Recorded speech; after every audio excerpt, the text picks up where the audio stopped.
Salam dəyərli izləyicilər, əgər sayğaca 20 manat yükləyirsinizsə, ekranda 18 manat və yaxud da başqa məbləğ göstərirsə, səbəbini diqqətinizə çatdırın, videonu axıra qədər izləyin və burada üstəgəl işarəsinə vuraraq kanala abunə olun. İşıq sayğacına edilən ödənişin bir hissəsinin balansda görünməməsi yenidən vətəndaşları narazı salıb və sosial şəbəkələrdə yayılan görüntülərdə abonent bildirir ki, sayğaca 20 manat yükləyib, amma orada 18 manat yazılıb. Azərişıq məsələnin səbəbini açıqlayıb və bildirir ki, hər ay abonent hesabından 1 manat sabit tarif haqqı tutulur.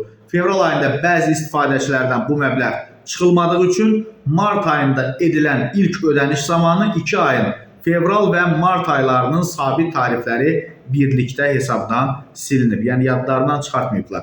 Bildirilib ki, sabit tarif sistemi fevralın son günlərində tətbiq edildiyindən həmin müddətdə ödəniş etməyən abonentlərdə məbləğ dərhal tutulmayıb. Nəticədə vətəndaş martın 6-sında balans artırdıqda sistem avtomatik olaraq 2 aylıq sabit tarif haqqını çıxıb və yüklənən 20 manatın yalnız 18 manatı balansda əks olub. İndi vətəndaş bəlkə 3 manatı var idi, onun ikisini tutacaqdı. Vallahi, yəni nə deyim.